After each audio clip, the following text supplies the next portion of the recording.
Si tu es venu chercher des réponses aux questions que tu te poses, et sans doute avec toi tant d'autres, comme celle-ci, pourquoi cette canicule persiste-t-elle? Ou bien cette autre? Que faudrait-il pour que la pauvreté cesse? Tu risques sans doute d'être déçu. Si tu es venu pour recevoir une mission comme celle de devenir un pêcheur d'hommes ou de femmes, peut-être rentreras-tu avec un filet vide. Sans doute ailleurs qu'ici, tu trouveras réponse à ces questions. Mais si tu es venu pour une rencontre avec d'autres, une rencontre avec toi-même, peut-être alors recevras-tu une parole qui te redonne confiance et te permette de te tenir dans la vie avec le souci de l'autre, avec le souci de donner du sens et du souffle à nos existences. Alors, une recommandation, sois attentif, sois attentive à tous les instants, au silence, à la musique qui sera jouée, autant qu'aux mots qui seront prononcés. Dieu, à un moment donné, se fera entendre ici ou là, et tu ne repartiras pas sans avoir senti sa présence auprès de toi. Amen.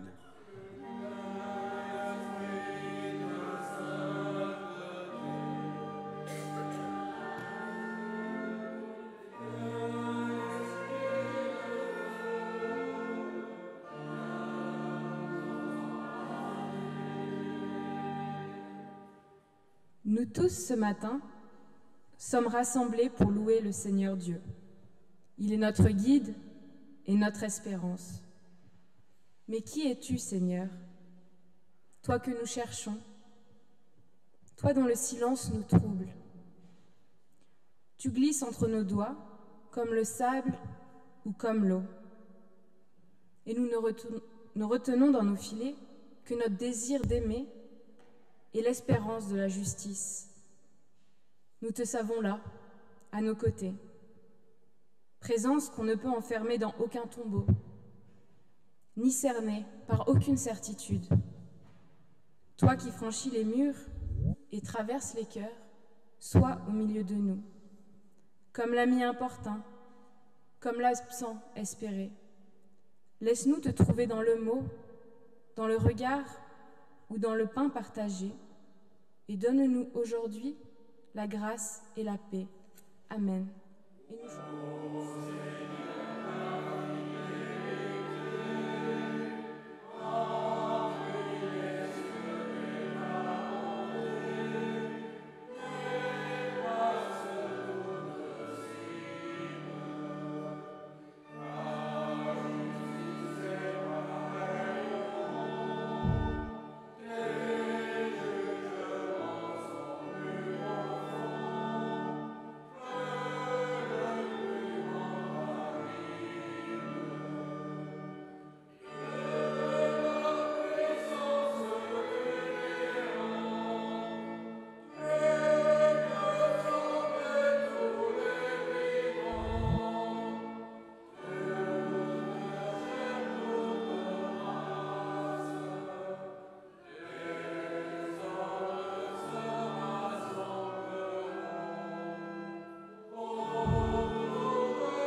confessons notre péché.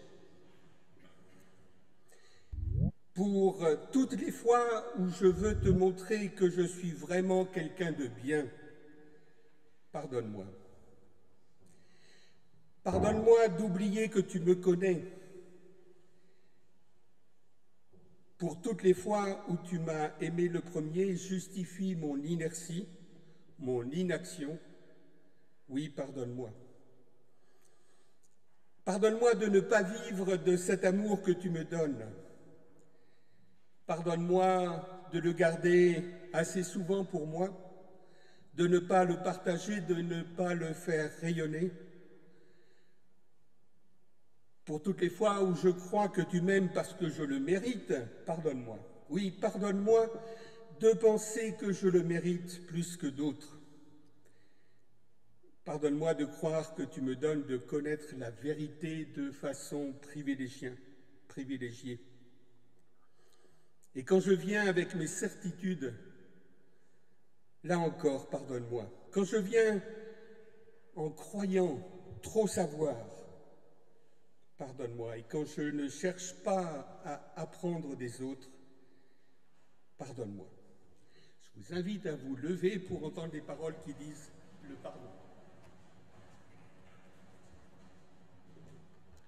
Pour les êtres humains, une cloche fêlée est inutile. Mais pour Dieu, rien n'est jamais définitif. Il y a toujours une possibilité de recommencer ou de se faire réparer.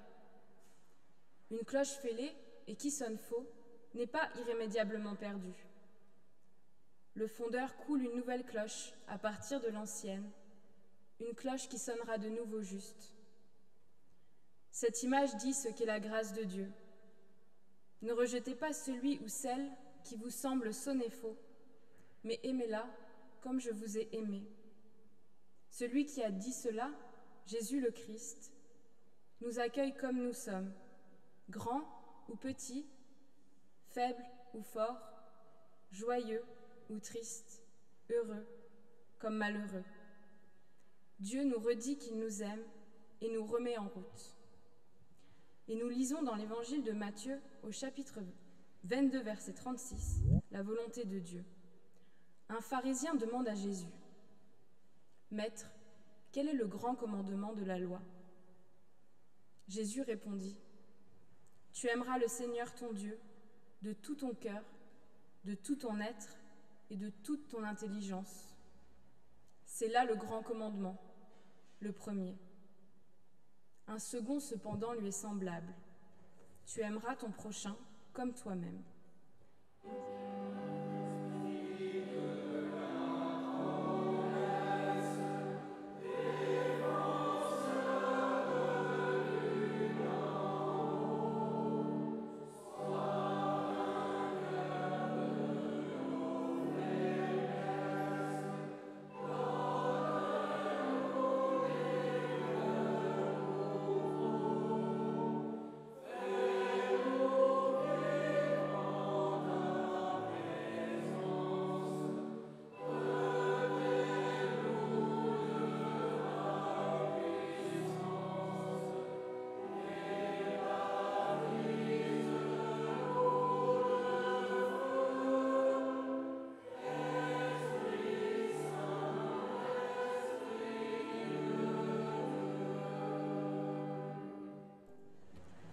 Prions avant d'ouvrir la Bible. Seigneur, tu as parlé aux prophètes. Tu les as appelés. Pour beaucoup d'entre eux, cet appel fut une surprise. Tu es venu en songe dire à Joseph qu'il n'avait pas à rougir de Marie. Tu as échangé avec Abraham et accepté qu'il puisse te toucher et fléchir ta pensée. Tu es le Dieu du possible et de l'impossible. Nous tous qui sommes désireux de t'entendre, de t'écouter, de te reconnaître pour pouvoir te suivre, viens à notre rencontre. Amen. Et nous lisons aujourd'hui 3 passages bibliques. Dans le psaume 67, au verset 2 à 8. Que Dieu ait pitié de nous et qu'il nous bénisse. qu'il fasse luire sur nous sa face, afin que l'on connaisse sur la terre ta voix, et parmi toutes les nations ton salut. Les peuples te louent, ô Dieu, tous les peuples te louent. Les nations se réjouissent et sont dans l'allégresse, car tu juges les peuples avec droiture, et tu conduis les nations sur la terre.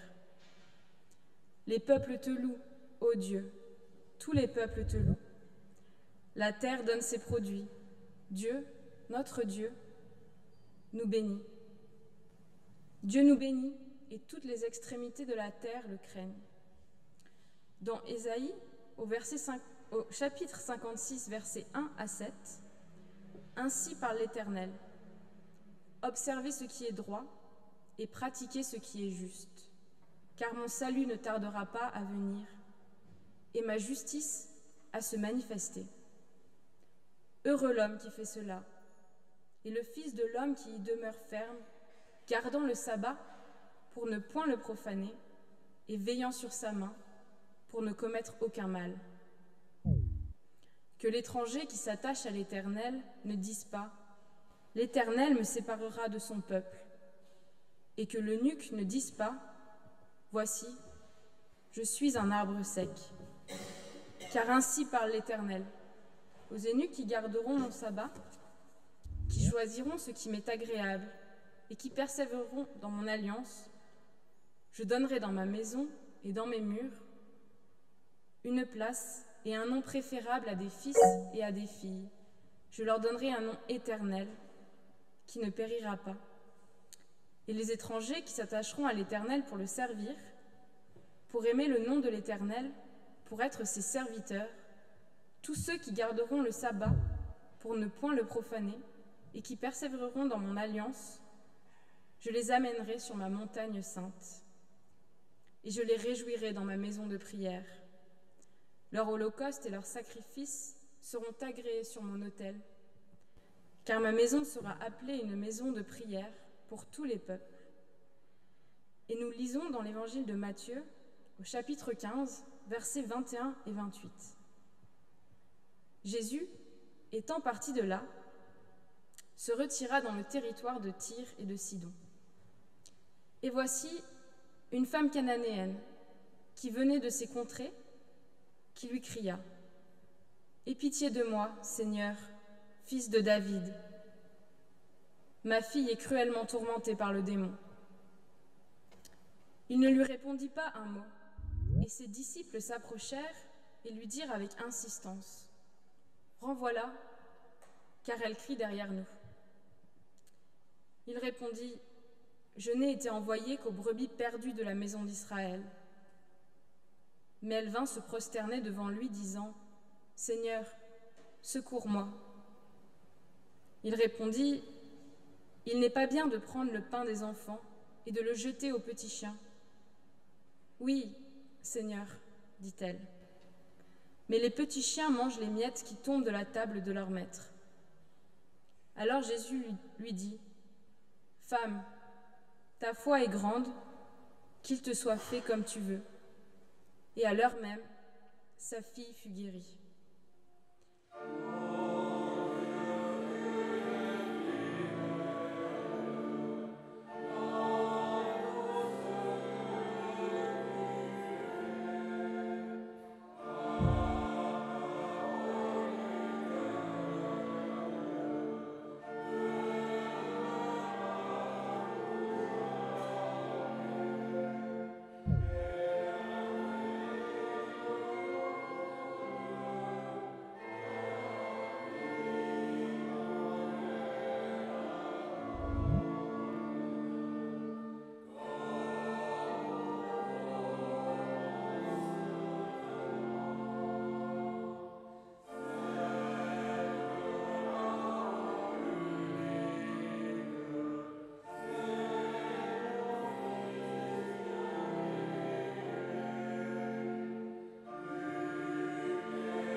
La prédication portera surtout sur le passage de cet évangile, de la rencontre de Jésus avec cette femme syrophénicienne, cananéenne, suivant les traductions, suivant aussi la façon dont les évangiles, elle est présente dans d'autres évangiles, le racontent, mais il n'y a guère de différence d'un évangile à un autre. Et cette prédication se fera en 3 temps. D'abord, un premier temps sur la façon dont nous lisons ou nous travaillons peut-être les textes bibliques, un deuxième temps sur le contenu de cette rencontre, qui est sauvé en définitive, et une troisième remarque plus spécifique sur les miettes qui tombent de la table. Donc, premier temps sur notre façon d'appréhender peut-être les textes bibliques.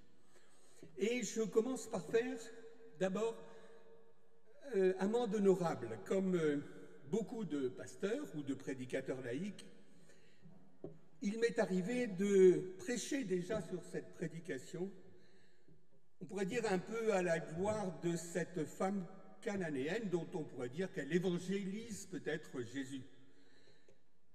Évidemment, si on lit cette histoire sans connaître rien des textes bibliques, rien de ce qui précède ce texte, rien de ce qui succède à ce texte, on a effectivement l'impression que cette femme vient dire à Jésus, « Écoute, c'est très bien,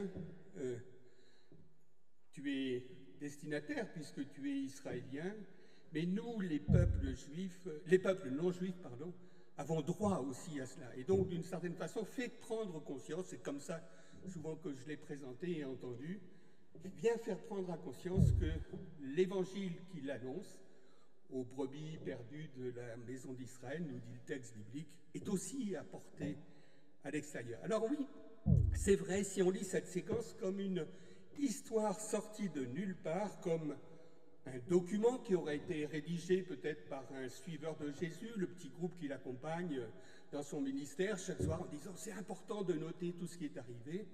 Alors oui, effectivement, si c'était cela le texte biblique, on pourrait l'entendre ainsi.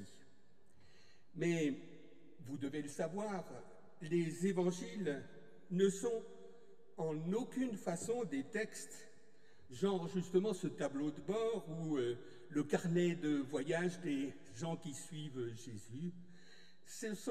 Les évangiles sont pour le moins des textes qui ont été écrits au minimum 40 ans après la mort et la résurrection de Jésus, et tous ceux qui l'ont connu de ce vivant ne sont déjà plus présents. Il y a eu en route une mémoire orale, puis ensuite une mémoire écrite qui s'est mise en route. Et puis en plus, nous devons nous rappeler que chacun des évangélistes, Matthieu, Marc, Luc et Jean,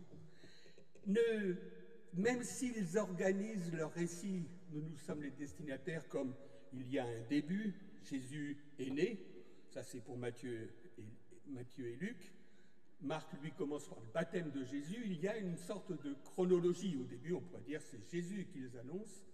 Mais en fait, chacun des 4 évangélistes a évidemment, puisqu'ils vivent au minimum 40 ans après la mort et la résurrection, pour eux, le fait que Jésus est le Christ mort et ressuscité. Donc la façon dont les néophytes que nous sommes reçoivent ce texte dans une chronologie, en fait, les rédacteurs partent d'un point de vue, on pourrait dire, postérieur, pour raconter ensuite l'histoire. Et donc, retenons ça, ce n'est pas Jésus dont les évangélistes veulent raconter quelque chose, mais ils veulent tous annoncer le Christ mort et ressuscité. Et puis, un élément de plus qui vient un peu contredire cette idée que nous avons à la lecture de ce texte de la femme cananéenne qui vient ouvrir, on pourrait dire, l'espace à Jésus, c'est que ce n'est pas en fait la première fois que cela se produit. Au début de l'évangile de Matthieu, il y a effectivement quelques guérisons de juifs que l'on pourrait classer comme impurs, des juifs qui sont rejetés par leur propre communauté, donc les fameuses brebis que la maison d'Israël tient à l'écart. Mais très vite, un tournant s'opère. Matthieu, qui est parmi les 4 évangélistes, celui qui a le plus souci des liens avec les Juifs, met en scène, ou raconte en tout cas, une guérison d'un enfant d'un centurion romain. Or, un centurion romain, c'est un non-juif. Donc, cela n'est pas la première fois que l'on rencontre, si on lit Matthieu depuis le début jusqu'à ce chapitre 15, ce n'est pas la première fois que Jésus est face à une rencontre de non-juifs, puisque de lui-même déjà, Recording is pour un non-juif. done. Dans son récit, parle souvent de Jésus en le mettant en lien avec le prophète Jonas. Et vous devez vous souvenir que Jonas, c'est le prophète par excellence qui est envoyé pour parler aux non-juifs. Je ne parle pas de tout le récit de Jonas, mais Jonas est celui qui doit aller parler au nom de Dieu aux non-juifs. Jésus, comme tout enfant juif, à la synagogue, a eu des enseignements et il a entendu ce que nous avons entendu ce matin, que Israël ne se considère pas comme parfois il a été dit dans des moments absurdes anti-Israël, anti-sionisme, comme une nation à part. Le judaïsme a toujours eu l'idée d'être lumière pour les nations. Et notre lecture du livre d'Ésaïe aujourd'hui le confirme. Nous sommes dans une absurdité si nous pensons que le peuple juif et Jésus auraient pu se considérer comme convoqués, on pourrait dire, pour s'occuper des Juifs dès le début. Son ministère est entré axé pour tous. Donc, voilà, ça c'est pour moi le mea culpa, on pourrait dire. Cette femme, qu'elle soit syrophénicienne, cananéenne, n'est pas la première à entrer, à faire reconnaître cette dimension. Sinon, je rajoute quelque chose, sinon ça voudrait dire tout simplement que Jésus, dans un premier temps, aurait eu un peu des pensées, s'il faut dire, pseudo-nationalistes ou pseudo-xénophobes, et ça nous savons que c'est absolument impossible. Deuxième temps, avec cette phrase qui sonne un peu comme une... Tout à l'heure, tu parlais des cloches. « Aie pitié, Seigneur, fils de David, ma fille est vraiment et vilainement démonisée. » Je ne sais plus vous dire dans quelle traduction cette formule apparaît, mais en fait, avec celle que nous a proposée tout à l'heure Sophie, nous sommes là un peu à nous dire, mais qui finalement est sauvé? Voilà une femme qui crie et qui demande de l'aide, qui sollicite l'aide de Jésus. Et si vous allez consulter plusieurs traductions françaises de ce passage, vous verrez qu'elles hésitent entre « aie pitié »,« sauve-moi »,« aide-moi ». Et peut-être que celles qui vont plus vers « aie pitié » ressentent quelque chose comme une difficulté, que le salut n'est sans doute pas pour elle-même, la femme qui demande ça, mais pour quelque chose d'un petit peu mélangé. C'est bien ce que demande cette femme. Toutes les traductions sont assez conformes. Elle parle dans un premier temps, elle crie, et puis en apostrophant Jésus, elle lui demande de l'aider.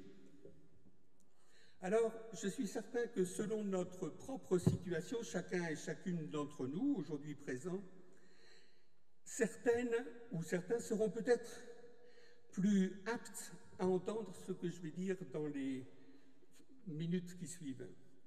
Parce que cette femme dit exactement, je crois, ce que nous disons nous-mêmes quand nous ne savons plus où nous en sommes dans notre relation à la personne dont nous avons le souci. Ça peut être un enfant, ça peut être un frère, ça peut être une sœur, ça peut être un père, une mère. Et ce que dit ensuite cette femme, dans un deuxième temps, c'est que sa fille est prise avec des démons. À l'époque de Jésus, le démon, le démoniaque, c'est exactement ce qui entrave l'être, ce qui entrave l'identité de la personne. On penserait aujourd'hui, c'est un peu caricatural, mais à quelque chose qui est comme des maladies qui fragilisent l'identité de la personne. Au début de la psychiatrie, on mettait à part, on les cachait et même parfois on les enfermait, les personnes qui étaient aux prises avec des démences. Et vous me direz, ce n'est pas un jeu de mots voulu absolument, mais démence et démonie, ça a quand même un parfum de ressemblance. Si vous êtes dans cette situation d'aidant, vous comprendrez peut-être que cette femme ne sait plus quoi faire de sa fille et pour sa fille. Leurs vies sont, pour ainsi dire, entremêlées. C'est ça qui est dit dans ce texte. Nous ne savons rien en fait de cette femme. Est-ce qu'elle a un mari? Est-ce qu'elle a d'autres enfants? Nous ne savons rien non plus sur le fait qu'elle ait entendu parler de Jésus. La seule chose que nous savons d'elle, c'est que sa fille et les problèmes de sa fille ont pris toute la place dans sa vie. Au point que nous ne savons pas, en fait, qui a vraiment l'initiative. Évidemment que dans ce cas-là, on souhaite que Jésus ait pitié de la fille et sauve la mère, à moins que ce soit l'inverse. Et peut-être que je vais ajouter quelque chose qui, pour certains, pour certaines, sera peut-être un peu difficile à entendre et je m'en excuse à l'avance. Comment Dieu agit-il? Ou plutôt, pourquoi avons-nous le sentiment que Dieu n'agit pas comme nous voudrions qu'il le fasse? C'est évidemment le cas lorsque nous avons autour de nous, dans nos familles, dans nos relations proches, quelqu'un qui lutte contre une maladie ou qui a lutté contre une maladie. Le cas le plus immédiat pour moi, c'est un cancer, et dont l'issue, évidemment, malgré les prières des uns et des autres, malgré le combat de la personne, n'ont pas abouti à la guérison. Combien de fois ai-je entendu, mais combien de fois avez-vous dû entendre cette phrase « Pourquoi Dieu n'est pas intervenu ?» Alors peut-être que nous pouvons, sans être sûrs d'avoir une réponse, nous interroger sur notre façon d'initier notre relation à Dieu, notre façon de prier, et donc du coup notre compréhension de Dieu. Lorsque de tels cas se présentent, les formulations des prières quand elles sont publiques, qu'est-ce qu'on entend souvent? On entend « Seigneur, je te prie pour un tel ou pour une telle, viens soit le protéger, soit le ou la guérir, soit le ou la secourir. » Et nous entendons rarement, je ne dis pas que ça n'existe pas, mais nous entendons rarement « Je te prie pour la famille de X ou de Y qui l'accompagne sur son dernier chemin ici-bas. » Nous continuons à nous adresser à Dieu comme à un guérisseur et d'une certaine façon, nous le mettons au pied du mur. Si la guérison est là, Dieu en est l'auteur. Mais si la guérison ne s'opère pas, alors Dieu, nous le tenons pour responsable. Et vous savez sans doute qu'à un moment donné, dans les évangiles, les disciples demandent à Jésus, en relation avec la prière que, semble-t-il, les disciples de Jean disent, un peu comme un moment communautaire, « Apprends-nous à prier ». C'est le moment où Jésus dit, voilà, si vous voulez prier, priez ainsi. Il donne le Notre Père. Mais à un autre moment, Jésus leur dit, si vous voulez prier, surtout, mettez-vous à l'abri. Priez votre Dieu, priez votre Père, en vous retirant dans l'intimité. Et Jésus dit aussi, Dieu connaît évidemment à l'avance toutes nos interrogations, toutes nos formulations. Voilà du coup pourquoi, avant le culte, je disais qu'au moment de la prière d'intercession, nous pourrions avoir cette formule « Je te prie pour un tel et pour ses proches, sans demander forcément à Dieu de le guérir, mais d'être présent dans cette relation qui est difficile pour la personne concernée, mais évidemment pour tout son entourage.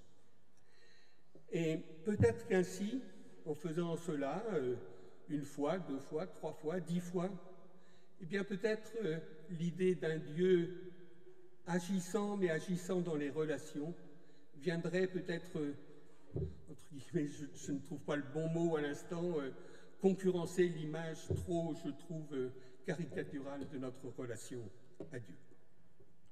J'avais annoncé un dernier point, le 3e, sur les miettes, et donc sur les petits chiens. Si vous vous souvenez de ce que j'ai dit au début sur le fait que Jésus ne considère pas sa mission comme pour Israël et donc négative pour les non-juifs, nous sommes obligés aussi de se dire, c'est vrai aussi pour cette remarque que la femme vient dire à Jésus, oui, mais du coup, nous, les petits chiens, d'une certaine façon comme ça qu'on le lit, nous avons droit aussi à cela. La seule façon que j'ai trouvé d'essayer d'expliquer ça, c'est d'aller piocher. Ce n'est pas forcément la meilleure chose qu'on apprend quand on étudie la Bible, mais j'ai quand même été pioché sur ce que dit l'évangéliste Jean, sur l'homme, l'être humain ne vivra pas seulement de pain. Et il me semble qu'on peut peut-être imaginer quelque chose comme cela avec cette histoire de miettes, de festin on pourrait dire, et de miettes qui tombent. Si nous pensons à ce registre, si nous pensons à ce pain, eh bien, et cette façon de Jean de le mettre en avant, eh bien, je pense que nous avons 2 registres qui sont proposés ici.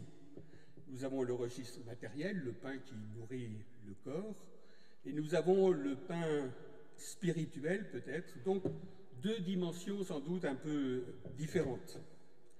Et dans cette rencontre de Jésus avec la femme cananéenne, il est possible d'entendre quelque chose de cela. Nous sommes tous et toutes les enfants de Dieu. Jésus ne classe pas entre ceux qui le seraient plus ou moins que d'autres. Et du coup, pas plus pour les protestants vis-à-vis des catholiques, pas plus pour les juifs par rapport aux non-juifs. C'est vrai que je l'admets, je lis ici vraiment entre les lignes.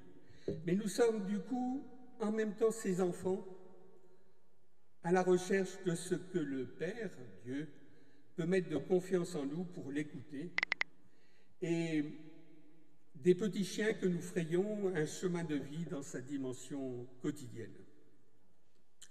Une dimension quotidienne faite de plaisir, de nécessité comme celle de manger, de prendre ce pain qui nourrit, de dormir, mais aussi de vivre de nos émotions. Chacun et chacune d'entre nous est pris dans cette dimension matérielle, facile à identifier, et spirituelle, moins facile à identifier.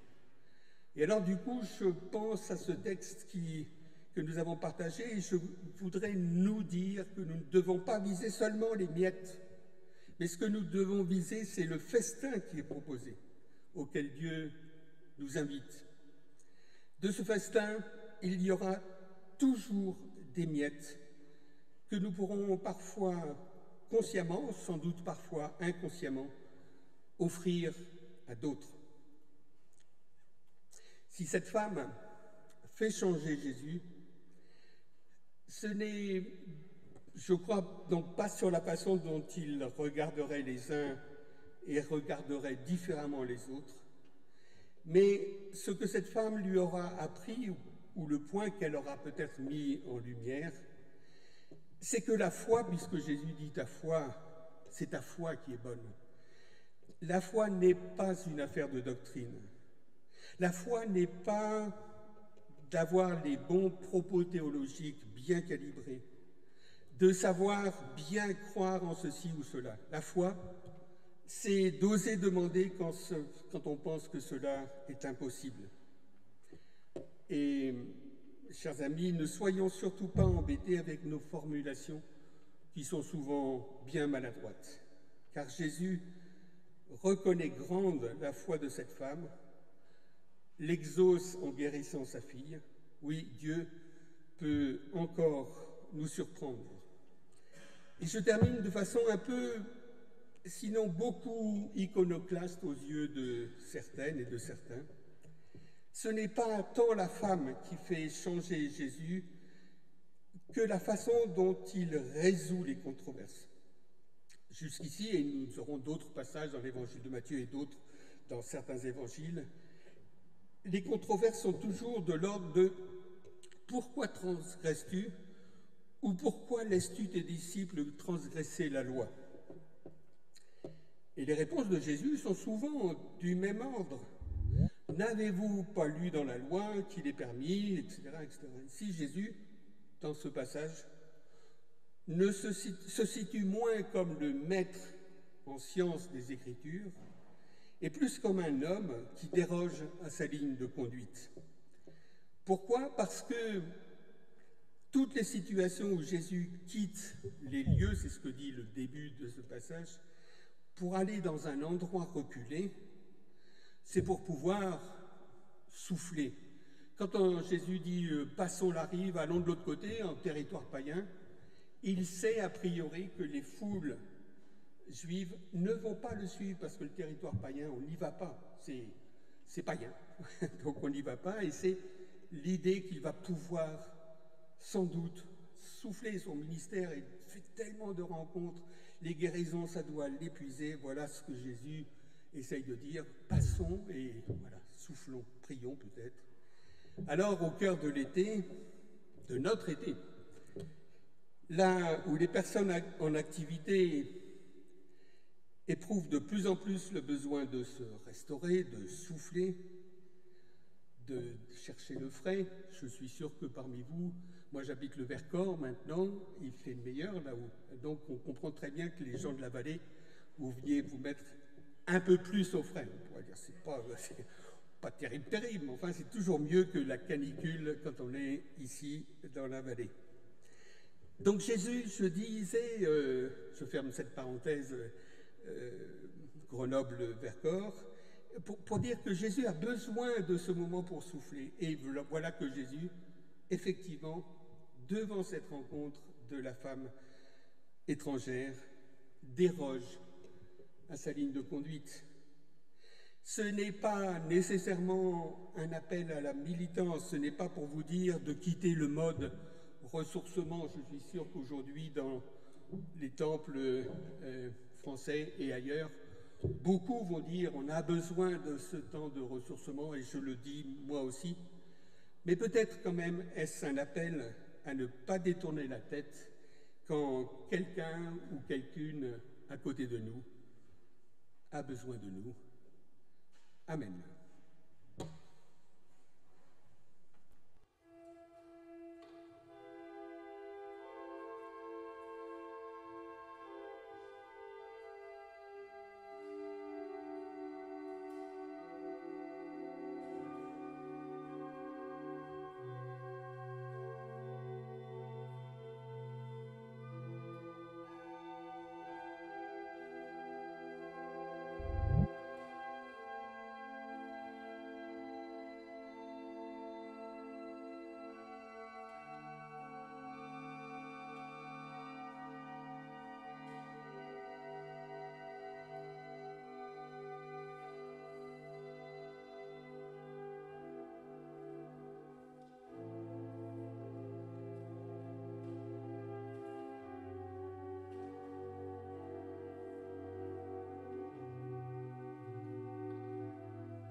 Nous invitons maintenant à vous unir avec nous dans la prière d'intercession.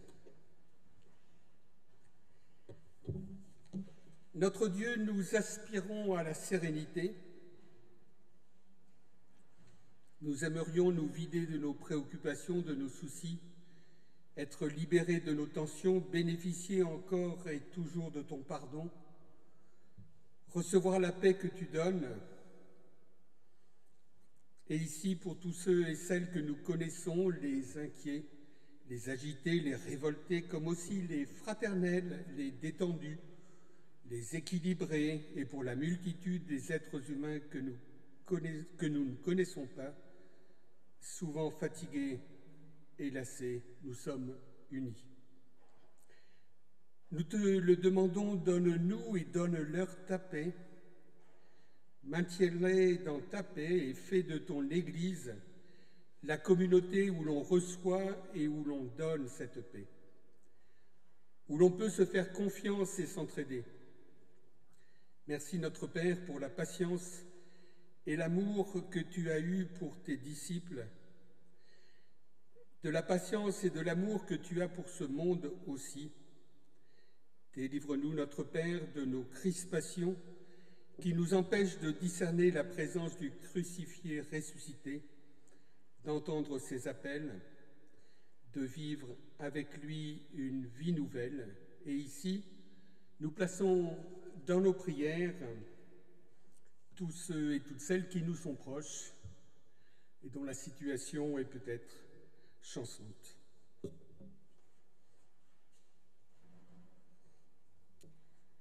Cette vision de ta présence, accorde-la à tous ceux qui n'arrivent pas à voir au-delà de leurs évidences quotidiennes, au-delà de tout leur découragement. Renouvelle-la aux malades, aux affaiblis, aux endeuillés, pour que ta lumière perce leurs ténèbres et leur apporte le réconfort de ton royaume. Renouvelle-la à tous ceux qui sont devenus des artisans de mort, par orgueil ou par lâcheté, par lassitude, par indifférence ou dans une fausse idéologie. Ne me permets pas qu'ils continuent à fermer les portes de ton royaume à tous ceux qui en ont besoin. Permets-nous surtout, Père, d'être dans tout ce que nous sommes et dans tout ce que nous faisons des témoins de ta présence et en lien les uns avec les autres, ici et partout dans le monde, nous te disons ensemble, notre Père, qui es aux cieux, que ton nom soit sanctifié, que ton règne vienne, que ta volonté soit faite sur la terre comme au ciel. Donne-nous aujourd'hui notre pain de ce jour. Pardonne-nous nos offenses, comme nous pardonnons aussi à ceux qui nous ont offensés. Et ne nous laisse pas entrer en tentation, mais délivre-nous du mal, car c'est à toi qu'appartiennent le règne, la puissance et la gloire, pour le siècle des siècles. Amen. Dieu nous envoie chacun et chacune d'entre nous dans le monde pour être ses témoins, pour transmettre son espérance et pour pratiquer son amour. Que notre recherche de ce royaume de Dieu soit sereine, qu'elle soit active et qu'elle soit joyeuse. C'est possible parce que Dieu est proche de chacun d'entre nous. C'est lui qui nous donne sa paix, qui nous donne sa joie et qui nous donne la chaleur de son amour. Il nous bénit avec celles et ceux qui le cherchent. Amen.